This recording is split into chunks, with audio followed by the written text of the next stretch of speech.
Hello दोस्तों, कैसे हो आप सब। मैं पंकज तंवर आपके अपने YouTube चैनल बिटकॉइन इंडिया में आप सभी का दिल से स्वागत करता हूं। दोस्तों, बिटकॉइन थोड़ा सुस्त सा लग रहा है, यानी कि बहुत स्टेबल सा हो गया है और हर कोई बोलने लगा है कि सर क्रिप्टो करेंसी मार्केट थोड़ी बोरिंग हो गई है। चलो, इस बोरिंग को थोड़ा इंटरेस्टिंग बनाते हैं और शुरुआत ही आज इस चीज से करते हैं। हम सबको पता है एप्पल आईफोन का कितना क्रेज है और इंडिया में भी काफी क्रेज है और इसको एक क्लासी चीज माना जाता है, एक लाइफ स्टैंडर्ड माना जाता है। आप कह लीजिए, कई लोग तो ये कहते हैं जिसके पास में एप्पल है, यानी कि लाख रुपए लेके वो हाथ में घूम रहा है। क्या आपको पता है कि 2010 में जब आईफोन 4 लॉन्च हुआ था तब वो ऑलमोस्ट 8,500 बिटकॉइन का आता था। और इस टाइम पे अगर आईफोन 12 की बात हो रही है, जो उसका लेटेस्ट मॉडल लास्ट वीक ही लॉन्च हुआ है, तो आपको पता है 0.07 बीटीसी का आता है मात्र। आप समझ सकते हो कितनी ग्रोथ हुई है बिटकॉइन के प्राइस के अंदर। तो बहुत इंटरेस्टिंग फैक्ट था, हमें लगा आपके साथ में ये शेयर करना चाहिए। चलो, इससे मन नहीं भरा। एक्चुअल में आपको बात करते हैं, गूगल के अंदर एक टिकर आया है, गूगल फाइनेंस के अंदर, और जो फॉरेक्स की करेंसीज होती थी, जैसे कि यूएसडी का यूरो से पेयर होता था, जैपनीज येन से होता था या किसी और पेयर से होता, उसके आगे एक और जो है निशान आ गया है, बीटीसी यूएसडी। एक बहुत बड़ी बात है, आप नोटिस करोगे तो आपको आइडिया लग जाएगा, क्योंकि यही शुरुआत होती है। इसी से पता चलता है कि चीजें बिटकॉइन और क्रिप्टो करेंसी के लिए मेन स्ट्रीम में जा रही हैं। इतने से मन नहीं भरा। आपको याद होगा 2017 में क्या हुआ था। 2017 में जो हाइप बनी थी वो यही बनी थी कि बिटकॉइन का ईटीएफ आ सकता है या इसका जो फ्यूचर ट्रेडिंग शुरू होने वाली है सीएमई के ऊपर। तो बहुत कुछ जो है हाइप बनी थी और उसने, हमें सबको पता है, बिटकॉइन का प्राइस $1,000 से $20,000 पे ले गया था एक साल के अंदर। राइट, ये सबको पता है। आप सबको पता है कि वो एससी का ईटीएफ आज तक तो जो है आया नहीं है, लेकिन एससी ने एक और स्टेटमेंट दी है रिसेंटली, और उनका कहना है कि वो दूसरी अथॉरिटी से बात कर रही हैं कि क्रिप्टो के जो ईटीएफ हैं उनको कैसे इंट्रोड्यूस किया जाए। तो ये बहुत बड़ी बात है और हमें लगा ये भी आपके साथ में शेयर करना चाहिए, क्योंकि ये सब चीजें चल रही हैं। और इतना ही नहीं भाई, सीएफटीसी जो यूएसए की अथॉरिटी है एक और, उनके चेयरमैन, उनका कहना है कि भैया बिटकॉइन जो है, मान लीजिए अगर ईमेल है तो इथीरियम पूरा का पूरा इंटरनेट है। Basically say how impressed I am with Ethereum, full stop, period. And that when I think about this as a regulator, I think of it almost analogized to email versus the internet. If Bitcoin is email, a one-trick pony, so to speak, but obviously revolutionary, Ethereum goes far beyond that. It's more like the internet. ये सारी बातें चल रही हैं देश दुनिया के अंदर और हम इसी गफलत में हैं कि बिटकॉइन का प्राइस $100-200 अगर ऊपर नीचे हो गया तो हमारा क्या होगा, अगर नीचे हो गया तो क्या होगा। अरे भैया, ऐसा मत सोचो। पिछले 1-1.5 महीने में हम इतने पैनिक के अंदर रहे कि इतने धड़ाधड़ क्वेरीज और मेल्स आए, मैं आपको बता नहीं सकता। लेकिन वहीं पे दूसरी जगह क्या हो रहा था, पिछले 1-1.5 महीने के अंदर अगर ये चार्ट देख लो आपको आइडिया लग जाएगा। क्या है, ग्रे स्केल हो, 4.5 लाख बिटकॉइन के आसपास उनके पास में है, अगर जो डाटा निकल के आ रहा है। आप समझ लेते 2.1 करोड़ के अंदर से 4.5 लाख, यानी 2-2.5% वो लेके बैठे हैं। और इतना ही नहीं, ग्रे स्केल जो है ऑलमोस्ट 2% की जो इथीरियम है उसको भी दबा के बैठा हुआ अपने ऊपर। और जो ध्यान रखना, एक और चीज जो मैं बताना चाह रहा हूं, हम सब जो है परेशान हो रहे थे। एक और कंपनी है जिसने 10,000 बिटकॉइन खरीदे, स्क्वायर। याद होगा आपने, जो जैक डॉर्सी जिसके सीईओ है, उनकी कंपनी है स्क्वायर, उन्होंने 4,4700 बिटकॉइन खरीदे थे। तो जो माहौल है एकदम से बिटकॉइन का टर्न अराउंड हो गया था कि 10,500 से आप देख सकते हो 11,400, और इस टाइम पे काफी स्टेबल है। एक और न्यूज निकल के आ रही है कि एक और बिग इंस्टीट्यूशन ने खरीदे हैं 10,000 बिटकॉइन। तो हम सब पैनिक के अंदर हैं और यहाँ धड़ाधड़ जो इंस्टीट्यूशंस हैं बिटकॉइन खरीद रहे हैं। क्या ये एक मैसेज नहीं दे रहा?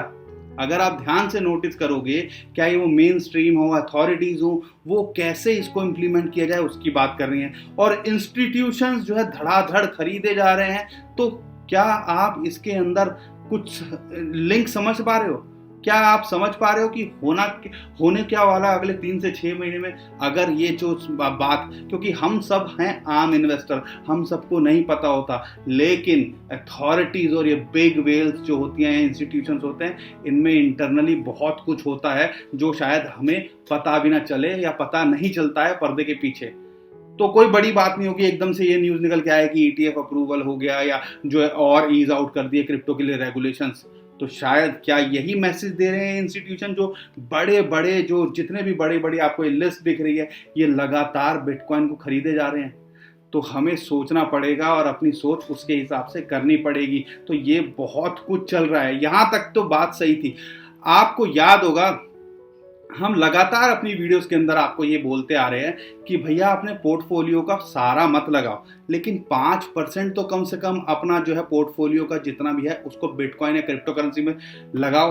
अब यही न्यूज़ निकल के आई है, मेरी बात मत मानना, लेकिन फिडेलिटी जो कि एक बहुत बड़ी अंडर जो एसेट मैनेजमेंट कंपनी है, AUM है, जो आप कह लीजिए दुनिया की टॉप जो है एसेट मैनेजमेंट कंपनीज के अंदर आती है, और ऑलमोस्ट 3.3 ट्रिलियन, अगर आपको बता दूं 3.3 लाख करोड़ USDT वो जो है मैनेजमेंट करते हैं, उन इतने एसेट्स की मैनेजमेंट करते हैं वो। उनका कहना है, उनकी एक रिपोर्ट निकल के आई है सामने कि भैया 5% तो आपके पोर्टफोलियो में होना ही चाहिए बिटकॉइन और क्रिप्टो करेंसी।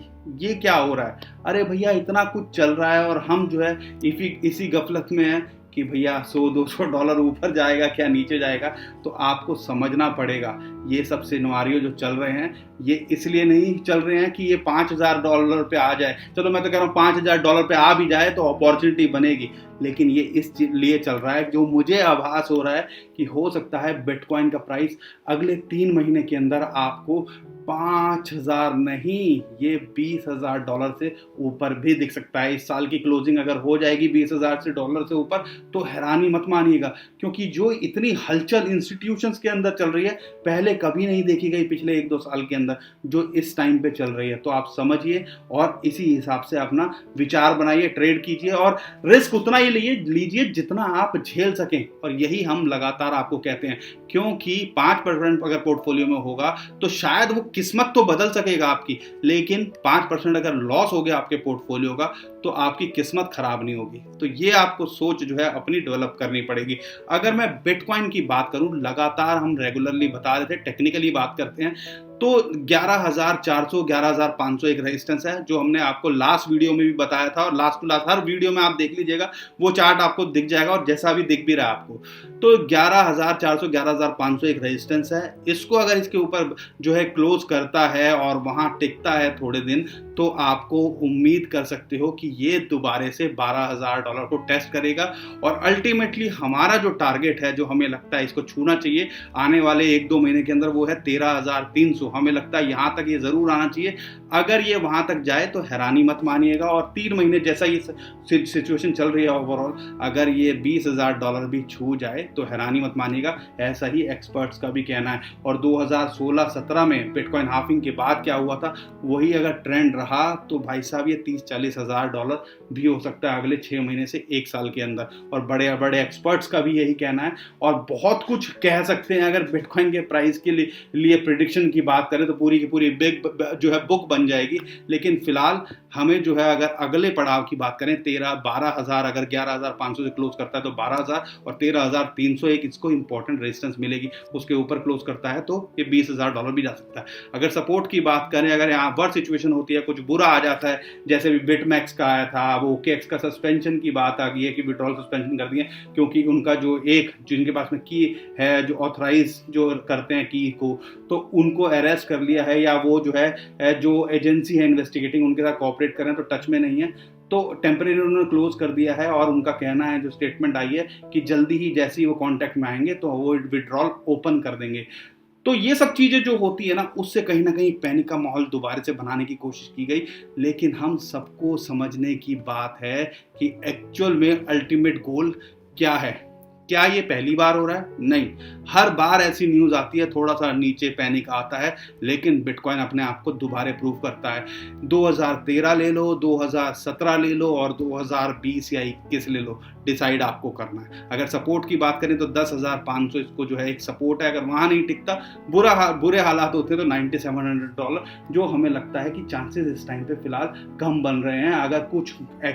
अगर क्योंकि यार इंस्टीट्यूशंस को देखो, करोड़ों अरबों रुपए लगा रहे हैं, 1-2% का अगर इनको अगर एफडी की बात करें तो हमारे यहाँ पे भी 6-7% हो गया, लेकिन बाहर की कंट्रीज में कई ऐसी कंट्री भी है जिसमें माइनस में है, यानी कि आपको पैसे रखने के लिए बैंक में पैसे देने पड़ते हैं, 1-2% भी नहीं होते। अगर इंस्टीट्यूशन इसके अंदर पैसा झोंक रहे हैं तो भैया वो पैसे से पैसा बनाने के लिए झोंक रहे हैं, ऐसे नहीं कर रहे कि भैया उनको नेगेटिव रिटर्न मिले।